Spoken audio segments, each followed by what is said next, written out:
So I watched the old God too, and I was really excited for this movie. I loved the first movie.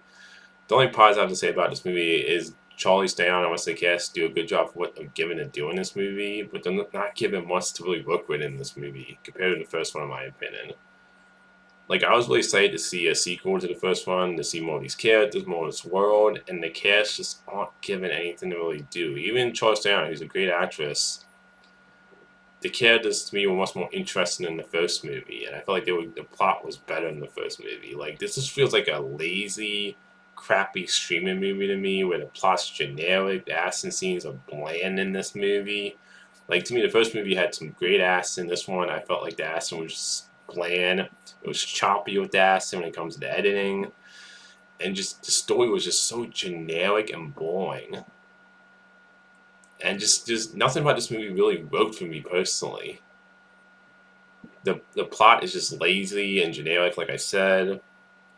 They Haley Gordon, who's like one of the new Immortals that the main actress character Annie didn't mess in the first movie. I didn't really find this character all that compelling or interesting. The actress Kiki, who played the new Immortal in the last movie, in the first movie, she isn't given much to do in this movie compared to the first movie. And just overall, like there's not much to the characters this time in this one. It just feels like a generic, crappy streaming movie. And Uma Thurman, who plays the first Immortal Discord, is the name of the character. She's not in the movie too much, which is what annoyed me because I remember watching the trailer. I was like, okay, we're going to see her and the actress who played Furiosa, Man Max Fury Road. We're going to see those two actresses fight. I was like, oh, that's gonna be cool. And like I said, the accent is just bland and choppy, and Uma Thurman is just not in this movie that much. And her reason for why she's a villain is because she lost her immortality.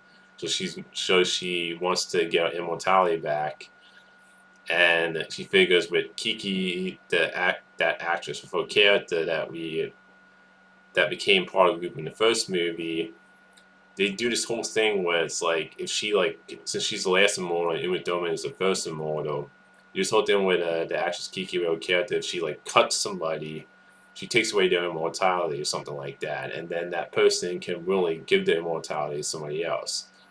Because obviously, remember in the first movie, Troy Down's character, the main character Annie, she lost her immortality. She gets it back in this movie because one of the guy in the first movie who got exiled from the group, he gives up his mortality to her. And that whole like storyline there felt like was just kind of poorly done, and it just didn't feel like it was fussed out enough. So I felt like that was just lazily done. That whole new thing with the last immortal, and just even Doman, like I said, she's just not a very interesting character. She's just not in this movie a lot. This movie feels like it's trying to set up a third one. And then another negative with this movie ends on a cliffhanger. Oh, and another thing is that the actress who played Charlie Theron character's Annie's love interest, who we teased in the first movie, the immortal that got locked away in this like tomb coffin that got thrown in the ocean. She's working with Uma Thurman's character, so you have two villains in this. And I just didn't buy the love story between her and Charlie Thurman character when it came to her character Annie. And she just wasn't a very interesting character to me. It's like you see a quick glimpse of her at the end of the first movie where she goes to the one immortal Booker, I think his name of the one character, I guess exiled from the group at the end of the first movie, wanting to find Annie, the leader of the Immortals. And that whole love story just didn't really work for me in this. The character's not very interesting. And this movie's ended on a cliffhanger. Like the very last scene, the way it ends is just silly to me personally. And it ends on a cliffhanger. I'm just like, really? That's how you're gonna end this movie, the overall too? Like this made me have zero interest to see the third one.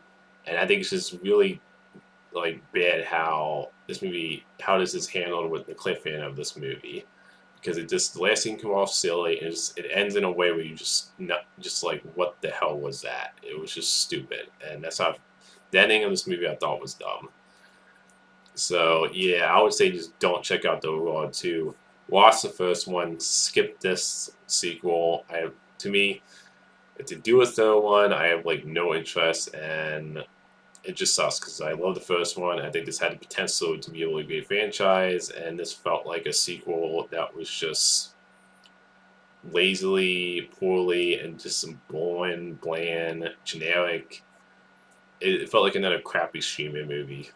So yeah, I'll just say watch the first Old Guard. Don't bother checking out the second one. That's my thoughts on Old Guard 2. Until next time, movie fans.